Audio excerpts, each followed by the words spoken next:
Il est 8h04, bienvenue à tous ceux qui nous rejoignent ce matin sur Move. Toute l'équipe est là dans le studio et on accueille notre invitée ce matin, c'est Sabrina Ouazani qui est avec nous. Salut Sabrina. Salut Sabrina. Bonjour. Comment vas-tu?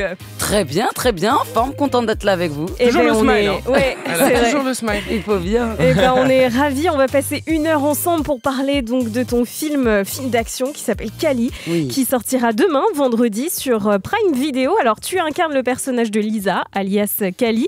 C'est une ancienne agente des forces spéciales qui part en quête de vérité après l'assassinat de son mari dans une affaire de corruption. Alors c'est un revenge movie qui mêle suspense, drame et rebondissement. On écoute la bande-annonce et on en parle juste après. Lisa, votre mari, vous pouvez m'en parler?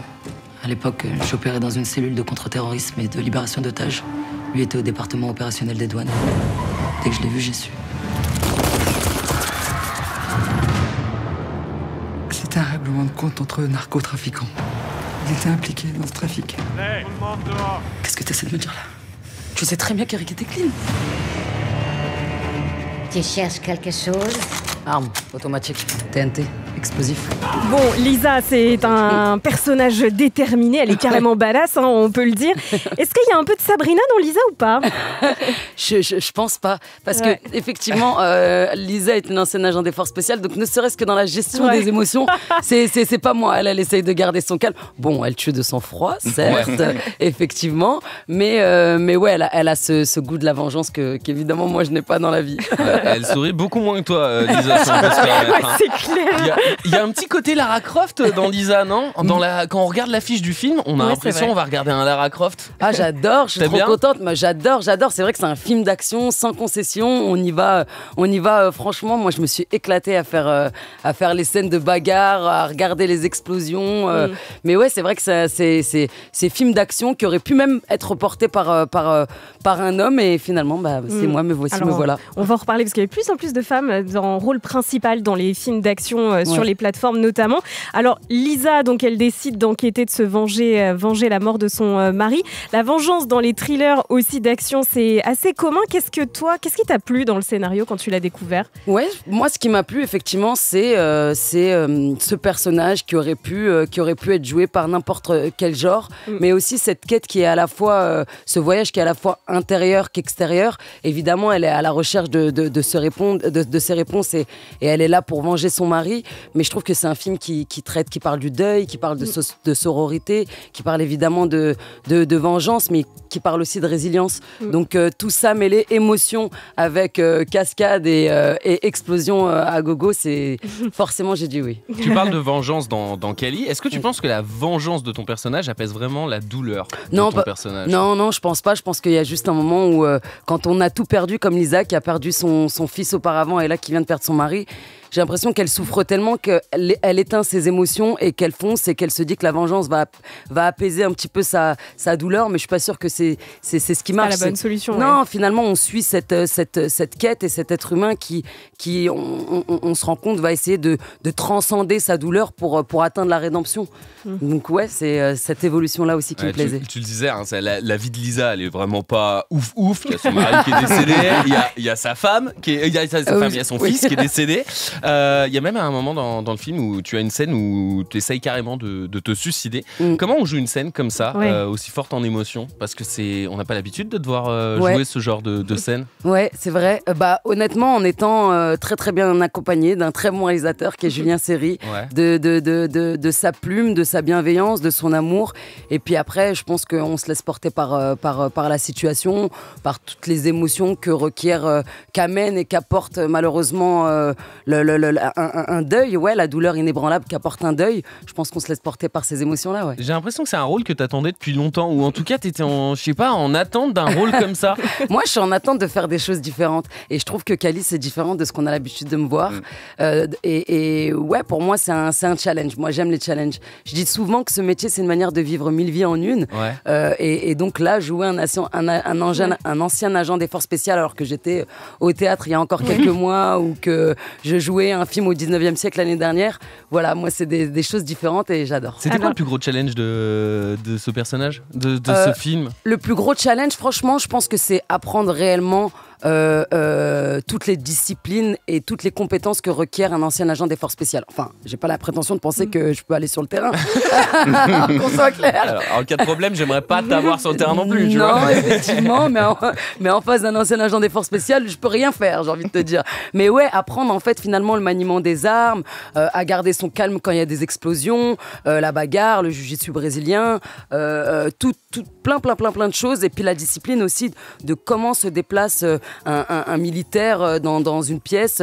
Enfin, toutes ces petites choses en fait qui finalement demandent beaucoup de préparation. Alors le tournage s'est fait au Brésil. Tu me disais tout à l'heure en off que vous y avez passé 7 semaines. Ouais. Ça s'est passé comment ? Bon, c'était génial. Honnêtement, moi j'adore le Brésil, j'adore les Brésiliens. On a eu la chance de tourner à Rio de Janeiro et je trouve que c'est des paysages qui sont hyper éclectiques. En fait, on a la jungle, en même temps on a les grands buildings, tu te balades encore un peu, t'as la plage. Enfin, il y a tellement de beaux paysages que c'est assez incroyable. Et puis la population aussi, ils ont été adorables. Et en même temps, tu sens qu'ils peuvent porter une violence qui peut nous surprendre, mais vraiment.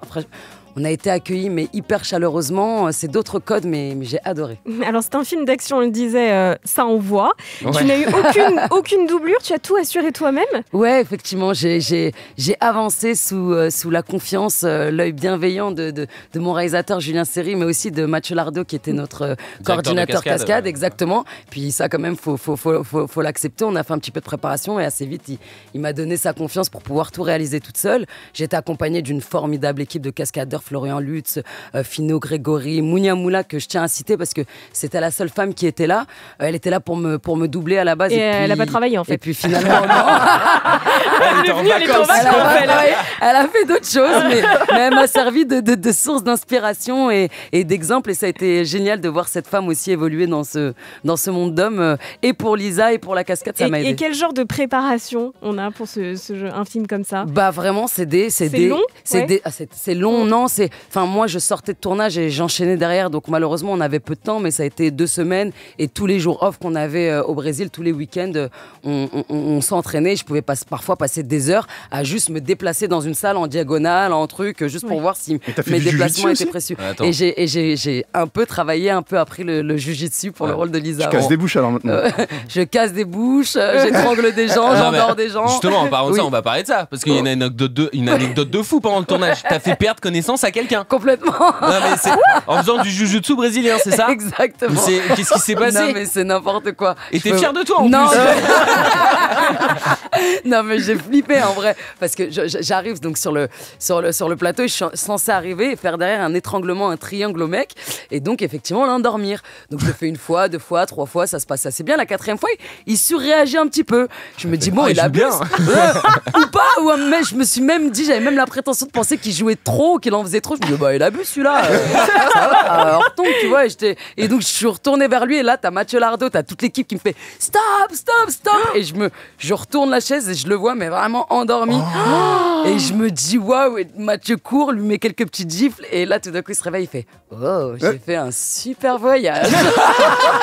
Merci vrai. pour ce voyage. J'ai dit, ok, 10 minutes pour moi, merci. Je vais respirer. Ah, tu m'étonnes. Donc, bon, bah voilà, ne me cherchez pas où si vous avez besoin de moi. Ça se paye cher. Hein. Mais je peux endormir des gens. Alors, tu le disais, bon, c'est vrai, cette année, il y a eu beaucoup de femmes qu'on a vues dans des rôles principaux dans des films d'action. Alors, il y avait eu Voleuse de Mélanie Laurent, je ne sais pas si tu l'as vu. Ouais, bien sûr. Sur Netflix. Il y a la série Fury aussi avec Marina Foïs. Et Lina El Arabi. Ouais, et c'est encore relativement rare. Il y en a de plus en plus, mais c'est assez nouveau quand même pour le souligner. Toi, qu'est-ce que ça t'inspire, cette tendance-là ? Moi, j'adore. Je trouve que c'est un empowerment. Les femmes reprennent le pouvoir. On leur donne enfin des rôles à leur hauteur. Et puis surtout, je veux dire, on avait toujours un peu cette a priori que voilà, les femmes, c'était des rôles soit doux, soit hystériques. Et là, en fait, avoir une femme qui a de la poigne, qui va, qui avance, qui est déterminée, qui est courageuse, qui est puissante, c'est quelque chose qui fait du bien, mais qui fait du bien aussi pour moi en tant que spectatrice. Aussi, je pense à toutes les jeunes filles, toutes les petites filles. Bon, ne cherchez pas à vous venger quand vous allez voir Cali, mesdemoiselles, mais à toutes ces petites filles qui vont se dire, si elle en est capable, j'en suis capable. Et aussi à ces petites filles qui rêvent d'être actrices finalement. Pendant longtemps, on a été cantonné donné à des rôles qui servaient la soupe aux hommes, qui étaient là à côté, les femmes d'eux. Et puis là, voilà, on prend le pouvoir, ça fait du bien. Et tu disais que le rôle de Lisa aurait pu être joué par un homme. Est-ce que ça avait été évoqué ou pas du tout de base? Oui. Ah oui, d'accord. Oui, ça a été évoqué. Je sais que le scénario a été écrit pour un homme auparavant. Et puis à un moment, je sais pas ce qui s'est passé dans la petite tête de Julien que j'adore. Tant mieux. Il a pensé à moi. On s'est rencontrés autour d'un café. Il avait pas de scénario à me présenter. Finalement, c'est lui qui m'a raconté le scénario pendant 2-3 heures. Donc je sais pas s'il était en train de réécrire le rôle en même temps qu'il parlait. Moi, en tout cas, ça m'a emballé. J'ai dit oui tout de suite et voilà Cali. L'approche de Julien, elle est super réaliste dans sa réalisation. Pendant le tournage, qu'est-ce que tu as apprécié en tournant avec lui? Moi, j'ai apprécié ça. J'ai apprécié le fait qu'il soit entier. C'est quelqu'un de passionné, Julien. Moi, j'ai adoré bosser avec lui. Quelqu'un qui sait où il va, en qui on peut faire confiance totalement. Moi, je pouvais lui poser une question à n'importe quelle heure du jour ou de la nuit. Il était toujours là. Et puis, effectivement, c'est quelqu'un qui croyait en moi, qui m'a poussé, qui m'a porté. J'ai adoré. Mais en lisant le scénario, non, je peux pas spoiler, mais il y a certaines scènes où je disais j'adore, mais on va vraiment tourner ça comme ça, on va vraiment faire ça. Tu sais, souvent, on a une version du scénario, on se retrouve sur le tournage, c'est moins bien, normalement, ça devait être une explosion, finalement, c'est un pétard. Et tout d'un coup, t'as Julien Seri qui dit, bien sûr, on y va, on va se donner les moyens, alors qu'on avait peu de moyens financiers, mais on va y aller à fond. Il y a la scène de la porte qui est impressionnante. Voilà, cette scène, on va vous laisser découvrir, mais effectivement, cette scène, en la lisant, moi, j'ai adoré, il m'a dit, mais t'es sadique, t'aimes bien ça, toi? On va rien spoiler. Le film s'appelle Cali, arrive demain sur Prime Video. Bienvenue, on est avec Sabrina Ouazani ce matin pour parler de ton nouveau film qui s'appelle Cali, qui sortira demain, donc sur Prime Video. Alors c'est vrai que quand on regarde ta filmographie, alors là c'est un beau film d'action, on se dit que t'as pas peur d'alterner les genres. Alors oui, film d'action, il y a eu des drames, il y a eu aussi des comédies, on peut citer De l'autre côté du périph' ou encore Pattaya. C'est important pour toi d'alterner un peu les genres? Ouais, moi ça a toujours été important et je trouve que c'est le propre du métier d'artiste et d'actrice, finalement, c'est de faire des choses différentes. Je m'emmerderais assez vite à faire toujours le même registre, le même rôle, dans le même genre de film. Donc j'adore m'éclater. Sortir de ta zone de confort. Exactement. La première fois qu'on t'a découverte, c'était... tu avais 13 ans, t'étais toute jeune. Alors je dis ça parce que j'ai vu que t'avais reposté sur Insta un extrait donc, du film L'Esquive, dans lequel tu jouais Frida. Et d'ailleurs, tu écris en légende, sans ce film, je serais ailleurs. Où, à ton avis? Oh, je pense que je serais peut-être prof de sport ou peut-être que je serais autour de la table parce que je voulais être journaliste aussi. C'est vrai. Donc la radio, ça m'intéresse bien. À la place de Fauzi, quoi. Ouais. Désolé, Fauzi. Au revoir. Non, ta seule chance, c'est que... Enfin, ta seule chance, non, c'est pas... c'est que j'aime pas ma voix, c'est tout. Donc la radio, non, pas trop. Mais je pense que je serais en tout cas loin des strass et paillettes. Ouais. C'est un film qui est culte, qui t'a maintenant d'il y a quelques années. Quel souvenir tu gardes de tout ça? Et c'est à ce moment-là que tu t'es dit, je veux devenir actrice? Ouais, complètement. Moi, de là où je viens, la cité des 4000, la Courneuve, la banlieue, on ne se permet pas de croire et de rêver à ce genre de choses. Je ne suis pas un enfant de la balle, je ne suis pas une fille d'eux. Voilà, il n'y avait rien qui me prédestinait à devenir actrice. Donc j'ai un souvenir évidemment de la main tendue d'Abdelatif Kechiche, de cette confiance qui m'a portée, de mes premiers pas devant une caméra à découvrir ce que c'est que le jeu, le professionnalisme, être sur un plateau, le travail aussi, le monde du travail. Finalement, je commence à 13 ans et puis cette sensation que j'ai dans le ventre qui se réveille et qui me dit que c'est ça que j'aime. Alors c'est une performance pour laquelle tu avais été nommée pour le César du meilleur espoir féminin, donc en 2005. Est-ce qu'aujourd'hui, en 2024, c'est une récompense qui te fait toujours rêver? Ouais, moi, qui me fait rêver, je sais pas, je fais pas des films en fonction des récompenses, je fais plutôt des films en fonction de moi en tant que spectatrice, est-ce que j'aimerais bien voir ce film? Mais effectivement, les Césars, c'est quand même une reconnaissance de ce métier, donc on va pas cracher dessus, on va pas se mentir. Oui, on aime bien quand même les Césars. On en veut bien. T'as déclaré il y a pas longtemps, non, la grande famille du cinéma français, je n'y crois pas. Ouais. C'est-à-dire, tu penses que c'est un monde de faux cul? Non, je pense que surtout, c'est difficile en fait de se faire sa place, et c'est difficile de garder sa place et de se dire que notre place est pérenne. En fait, j'ai l'impression que si je pars, si je fais d'autres choses à côté, je suis pas sûre que ma place m'attendra. Il y a personne qui te soutient, quoi. Personne qui me soutient. J'ai des amis dans ce milieu et évidemment il y a du bon et du mauvais, il y a des gentils, il y a des cons comme partout. J'ai envie de dire, mais justement, j'aime pas ce truc un peu utopiste, un peu féerique, bisounours de oui, la grande famille du cinéma français, on se soutient et enfin non, c'est bien plus complexe que ça. Alors on sort tout juste d'un grand rendez-vous du cinéma, justement, c'était le Festival de Cannes. Je te demandais en off tout à l'heure si tu avais été, tu m'as dit non. Parce que toi, si tu n'as pas de film à présenter, tu n'y vas pas, ce qui n'est pas le cas de tout le monde. Ouais, exactement. Disons-le quand même. Hein. Ouais, on peut se le dire, mais c'est vrai que... C'est un peu comme Roland Garros, les gens qui viennent, ils aiment pas forcément le tennis, tu vois. Voilà, petit message de passage. C'est la meilleure comparaison. Grave, bête de comparaison. Bon, alors je sais pas si tu as vu, il y a eu des suspicions d'un nouvel épisode du mouvement MeToo. Il y a une liste qui est sortie, il y a eu tout un emballement médiatique alors que c'était évidemment que des rumeurs.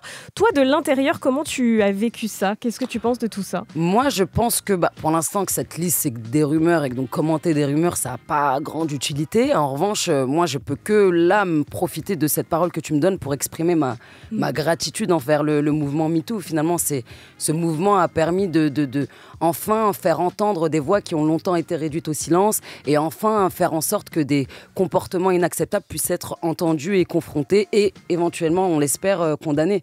Donc pour ça, je peux que remercier le mouvement MeToo. De l'intérieur, forcément, c'est bouleversant, mais l'industrie du cinéma ne peut qu'évoluer positivement avec, en parallèle en parallèle ou avec plutôt ce mouvement. Il y a des choses qui sont mises en place sur les plateaux maintenant, des référents, il y a toujours un référent harcèlement si on en a besoin. On a des coordinateurs d'intimité pour les scènes de nudité, de simulation de sexe ou juste même pour un bisou. Et ça fait du bien. Et moi, j'aspire à avancer, évoluer dans un monde où chacun, indépendamment de son genre, puisse s'épanouir librement dans la dignité et dans le respect. Et on tend vers ça. Donc ouais, ça fait du bien. Alors, on te connaît principalement en tant qu'actrice, mais tu as aussi été réalisatrice. C'était avec un court-métrage il y a quelques années. Je ne crois pas, alors tu me diras si je me trompe, mais tu n'as pas remis le couvert depuis. Pourquoi? C'est pas... parce que c'est long, je suis en écriture. Je suis en écriture déjà depuis 4 ans maintenant. Pour mon long-métrage, pour faire la comparaison, il me semble que Julien Seri a mis 12 ans à monter ce film. Cali, entre l'écriture, le montage financier, et puis ensuite, le tournage, le montage, etc. Donc c'est long quand même, la préparation, la vie d'un film, la naissance même d'un film. Donc ouais, je suis en écriture depuis un moment. Évidemment, tu vas y revenir. Ouais, j'espère. D'une manière ou d'une autre. J'espère, et puis j'espère qu'on me donnera l'occasion parce que en tant que réalisatrice, je dépends du désir des autres, d'un metteur en scène ou d'un réalisateur. Et en tant que réalisatrice, je dépends de financeurs. Donc donnez-moi l'oseille. Il y a quelques jours, sur tes réseaux sociaux, tu as partagé cette vidéo. On a vu la mort dans toutes les couleurs. Les tanks sont entrés. C'était horrible. Bombardement aléatoire. Feu aléatoire. Meurtre aléatoire. Ils viennent juste pour tuer. Alors ça s'appelle Voice for Gaza, une prise de position qui n'est pas la première, te concernant en tout cas. En ce moment, tu l'as entendu dans les news de Fauzi, il y a beaucoup de gens dans les rues qui appellent à un éveil des consciences. Comment tu vis ça, toi? Moi j'ai mal, honnêtement j'ai très très mal, c'est dur pour moi, le monde va mal, j'ai mal de ce que vivent les Palestiniens finalement depuis plus de 70 ans. J'ai mal parce que je pense à toutes ces voix aussi qui sont réduites au silence. J'ai mal évidemment pour les familles des otages, pour ces otages et ces familles qui n'ont rien à voir avec le gouvernement d'extrême droite israélien. J'ai mal pour ce qui se passe en Arménie, j'ai mal pour ce qui se passe au Congo, j'ai mal pour ce qui se passe pour les Ouïghours. En fait, je te rends compte, ma voix ne suffit pas à dénoncer tout ce qui se passe mal dans le monde. Et donc, effectivement, moi, c'est de mon devoir de dénoncer ces atrocités. C'est de mon devoir d'en appeler à la protection du droit humain, en fait. Il y a des vies humaines qui sont en train de mourir, de souffrir depuis si longtemps, en fait, en Palestine, à Gaza et ailleurs dans le monde. Et il est temps d'ouvrir les yeux, il est temps de dénoncer ça, il est temps de mettre ça en lumière, il est temps de faire quelque chose. J'ai pas la prétention de penser que moi, Sabrina Ouazani, artiste, je vais changer le monde et faire qu'il y ait la paix dans le monde. Mais en tout cas, je veux me servir de ma voix pour dénoncer tout ça. Sabrina Ouazani est avec nous encore pour quelques minutes et on va parler musique avec Mike. Bah ouais, parce que t'as une longue carrière dans le cinéma, mais dans la musique, t'es proche de la musique aussi. Ouais. T'as vu plusieurs fois travailler avec Abdel Malik. Oh, regarde-moi, ma jolie. Oh, viens dans mes bras. C'est quoi? J'allais te demander si tu sais danser comme Abdel. Parce qu'il a la danse du pingouin.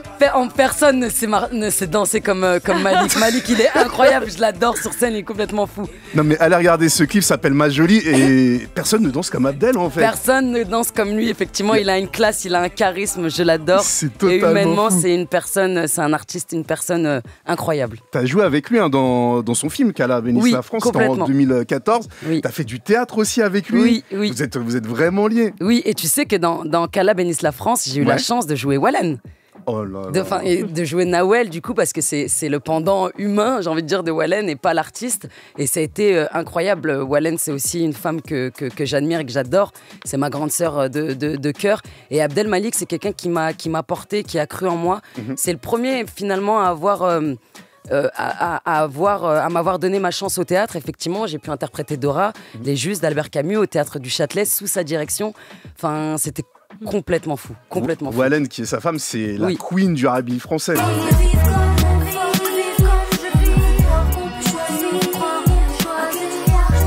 Et elle est aussi dans le cinéma, elle a sa série 9-3 bébé. Exactement, 9-3 bébé qui est génial, qui est disponible sur France TV / et que j'ai adoré. Je te demande même pas si tu l'as vu alors. Bah si, évidemment. Et tu sais, et Nawel et Wallen, pardon, et Malik sont des gens qui sont hyper loyaux. Et donc du coup, nous quand on a joué, quand on a tourné, quand on a fait Les Justes au Théâtre du Châtelet, on avait des jeunes qui nous ont accompagnés sur scène. Et finalement, j'étais trop contente d'en retrouver beaucoup, dont Louisa Benaïssa qui tient le premier rôle de 9-3 bébé. Et j'ai adoré cette série, je vous la conseille fortement. Il faut aller la regarder fort.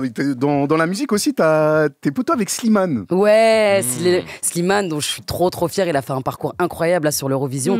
J'adore sa musique, j'adore sa chanson. Gagner, non? Franchement, il aurait mérité grave de gagner. J'étais derrière. J'étais dégoûtée de me dire que, bon, je pense que c'est une règle bien et tout, qu'elle est super, mais j'étais dégoûtée que nous, la France, on puisse pas voter sur lui. J'avais qu'une envie, c'est de le soutenir. Et effectivement, je l'ai soutenu juste avec mon énergie. J'étais devant ma télé et il a tout déchiré. On ne peut que être fier de lui. Tu lui donnes pas des petits conseils Il a pas besoin de moi, hein, Slimane. Franchement, c'est un artiste incroyable. Même scéniquement, tu vois, de caractère. Oui, non, mais en fait, j'avais tourné avec Slimane parce qu'il a tourné aussi en tant qu'acteur dans un film qui s'appelle Break de Marc Fouchard, qui est disponible sur Netflix. Je fais la petite pub tant qu'à faire. Et Slimane joue dans ce film. Donc là, j'avais eu l'occasion de le conseiller un petit peu, sur le plateau. Mais scéniquement parlant, en tant que chanteur, il a une voix extraordinaire. Le moment a cappella, il est incroyable. Waouh, mais quelle idée! Il est magnifique. Il n'y a que lui pour faire ça. Il est très, très, très, très chaud. Très fort. Sabrina, toi, tu viens du 93, La Courneuve, les Quatre Queues. Là-bas, c'est un nid d'artistes en vrai. On a eu Alibi à l'ancienne. Grave, Alibi Montana.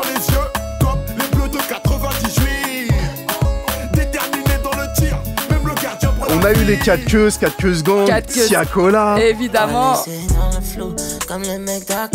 Et on a Sabrina Ouazani. Et on a Amel Bent aussi. Il y a Amel Bent, oui. Qui vient de La Courneuve. Ouais.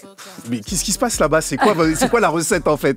Je pense que c'est... on a tellement voulu nous dire qu'on n'était pas capable. On nous a tellement répété que c'était pas possible. On nous a tellement enfermés, mis dans nos petites cages à poules là, qu'on s'est dit à un moment, on va reprendre notre liberté, on va reprendre notre vie en main, on va vous montrer de quoi on est capable. Et ça donne tous ceux que tu viens de citer. Je suis trop contente et plein d'autres encore. Ouais, il y en a plein, il y en a vraiment beaucoup. Tu suis ce qui se passe là-bas? Évidemment que je suis ce qui se passe à La Courneuve. J'y suis toujours. Il y a toujours mes parents. J'y suis toutes les semaines. J'ai ma famille là-bas. Évidemment, La Courneuve, ça me tient à cœur. C'est un endroit que j'aime par-dessus tout. C'est mon chez-moi, c'est mes racines, c'est mes origines. Forcément, donc je suis fière et c'est ce qui m'a permis d'être celle que je suis aussi devant vous. Parce que la cité, on est tout le temps en train de la critiquer. Mais moi, ma banlieue, je l'aime. Elle m'a inculqué énormément de valeurs, de principes forts, de solidarité, d'amour, de bienveillance, de sororité, de générosité. Et ça, c'est aussi ça, la banlieue. Et il y a plus de profils de banlieusards maintenant dans les films aussi, dans le cinéma, dans l'univers cinématographique. Ouais, t'as raison, c'est vrai. De réalisateurs. Complètement, ça fait du bien de se dire, il y a la nouvelle vague qui arrive. Et t'as raison, autant chez les artistes, chez les acteurs que chez les réalisateurs. Et donc, les choses sont en train de changer. L'image qu'on a des banlieusards, en tout cas à travers les films, je parle pas des médias, mais en tout cas à travers les films et le cinéma, est en train d'évoluer vers un regard posé sur eux beaucoup plus juste, beaucoup plus aimant finalement, beaucoup plus bienveillant et ça fait du bien. Tu sens qu'il y a moyen maintenant, donc on peut dire à tous ceux qui nous écoutent, ça y est, il y a moyen dans le cinéma. Bah oui, il y a moyen les gars. Il y a moyen, par contre, il faut se donner les moyens, il faut être sérieux, il faut bosser, respectueux et ouais, le travail. Donc je disais, hein, tu baignes dans l'univers du rap, on t'a vu aussi dans la série Validé. Ouais, complètement dans la série Validé. Il y a la saison 3 qui arrive là, on va te voir dedans ou plus? Non, je serai pas dans la saison 3 de Validé, mais voilà, j'ai hâte de voir ce que ça va donner pour le coup parce que j'ai rien lu et vu la première et la deuxième saison qui étaient super, j'adore la première saison, enfin la deuxième aussi, je suis sûre que la troisième saison va être génialissime aussi. Ouais, je sais que tout le monde déborde d'idées là-bas et que c'est rempli de talent, donc j'ai hâte de voir la suite de Saïdou Ibrahim et de Apache Music et voir cette troisième saison. Dans le rap, au niveau des thèmes, il y a beaucoup l'ego trip. Tu vois, on parle beaucoup de nous. Oui. Dans le cinéma, comment tu arrives à gérer ce truc d'ego trip en fait? Est-ce que tu arrives à retranscrire les codes du rap dans le cinéma? Non, et heureusement. J'ai envie de dire, moi je trouve qu'on peut le calquer un peu ça sur nos réseaux sociaux. Tu vois, avec Instagram, on est tout le temps, on est vachement dans l'ego trip, on est toujours en train de se montrer. Je trouve que ça développe un petit peu notre narcissisme et notre mégalomanie, on va pas se mentir, mais on est tout le temps en train de se montrer sous notre meilleur jour. On a l'impression qu'on a une vie incroyable sur les réseaux sociaux, ce qui n'est pas vrai, évidemment. Les réseaux sociaux ne sont pas la vraie vie. Donc je pense que c'est plutôt là où notre ego trip et notre narcissisme peut se développer tranquillement sur les réseaux sociaux. Allez, on va terminer avec les questions d'auditeurs. On en a reçu pas mal de fans, notamment Hugues qui a une question pour toi. Salut la team, j'écoute Move le matin, vous, l'excellence, et le soir aussi avec Muxa. Et il fait des featuring de rêve. C'est deux artistes qui n'ont rien à voir, et il les mélange et ça fait un morceau chambé en général. Je me demandais, pour l'inviter, est-ce qu'il y a un featuring de rêve cinématographique que tu rêverais d'avoir? Tu vois, un truc impossible, Robert De Niro jeune, ou je sais pas, un film dans lequel tu aurais aimé jouer? Bah oui, alors là... Sabrina, ton featuring de rêve siloche, quoi. Non, mais il m'a tendu la perche. Évidemment, Robert De Niro, moi je suis folle de Robert De Niro et d'Al Pacino. Donc si on pouvait faire un petit trio, faire un petit remake de Hit, tous les trois, ce serait pas mal. Franchement, je dirais pas non. Ouais, je pense encore de l'action. Ouais, encore de l'action, c'est vrai. Et dans un autre domaine, peut-être mon featuring de rêve, ce serait Maïwen, une réalisatrice qui fait des films coup de poing, brut, qui a fait Police, Pardonnez-moi, Le bal des actrices et d'autres encore. Et j'adore et j'admire cette réalisatrice. Message de Lisa qui nous a écrit sur WhatsApp. Quand les gens viennent à ta rencontre, est-ce qu'il y a un rôle dont ils te parlent en premier, que tu as l'impression qu'il a vraiment marqué les esprits? En fait, c'est drôle parce que ça dépend des générations. Les personnes un petit peu plus âgées, un petit peu plus de ma génération et au-dessus, c'est plutôt l'esquive. Finalement, on va me parler de l'esquive. Après, il y a un autre type de public qui va me parler de Planqueur, qui est disponible sur Netflix. Tu vois, beaucoup. Les étrangers aussi, beaucoup. Ou quand je vais aussi à l'étranger, on parle beaucoup de Planqueur. Et puis, quand même, on parle énormément de Validé. Et récemment aussi, je vais dire ces 2 dernières années, quand même, de Kung Fu Zora, film de Mabrouk El Mechri. Alors, on a une question intéressante aussi de Victoire, qui est une grande fan. Tu as dit que tu n'aimais pas trop ta voix et pourtant, tu as fait du doublage, notamment pour live action du Roi Lion. Alors, est-ce que ça te fait kiffer le doublage du coup? J'ai adoré. En fait, je pense que j'avais déjà commencé à faire du doublage un petit peu pour un film animé qui s'appelait Sahara, film français d'ailleurs, que j'ai adoré faire. C'était ma première étape et je pense que le Roi Lion, doubler notre chère Shenzi, notre hyène favorite. Je pense que ça m'a réconcilié un petit peu avec ce complexe, mais j'adore faire ça. Au contraire, je voudrais en faire plus, mais j'ai une voix tellement marquée que finalement, je crois que je pourrais... Très reconnaissable. Je crois que je pourrais jouer que les vilaines méchantes sorcières. T'as suivi un petit peu les comédiens de doublage en ce moment? Ils ont lancé une pétition qui s'appelle Touche pas ma VF. Complètement. Et c'est très... franchement, je te remercie parce que t'abordes des sujets qui sont que j'aime et qui sont importants. Et effectivement, je trouve qu'ils ont lancé donc une pétition et fait une vidéo que d'ailleurs il faut que je relaie absolument sur l'arrivée. Brigitte Lecordier, Emmanuel Curtil, des grands noms des comédiens de doublage. Voilà, parce que l'arrivée de l'IA, de l'intelligence artificielle, finalement remet en question évidemment pas leur talent, mais finalement si on protège pas leur talent, leur voix, très vite ils peuvent être remplacés par une machine et c'est affreux, c'est horrible. Enfin, on a envie d'humains avec toute la palette d'émotions que peuvent apporter ces excellents comédiens.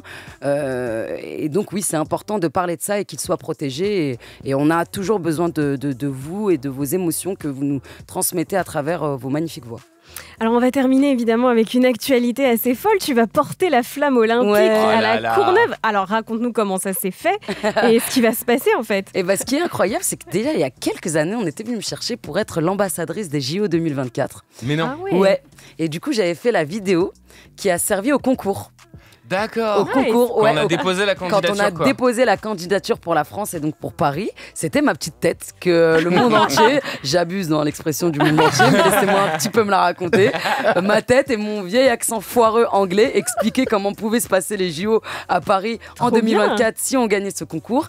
Et donc c'est cette vidéo et surtout le travail de toutes les équipes des JO qui ont permis à ce qu'on remporte ce concours. Donc assez naturellement, ils sont venus me proposer de porter la flamme pour à peu près la dernière ligne droite juste avant l'arrivée de la flamme ici. Et donc, je vais porter la flamme le 25 à La Courneuve, dans ma ville d'amour que j'aime. Ah, t'es ultra sportive en plus. T'as commencé le judo à 4 ans. Exactement, ouais. J'ai commencé le sport très très tôt. Le sport, c'est quelque chose qui fait partie de mon quotidien, dont j'ai besoin depuis toujours. J'ai une énergie un petit peu hyperactive, un petit peu speed, j'arrive. Ça se sent pas,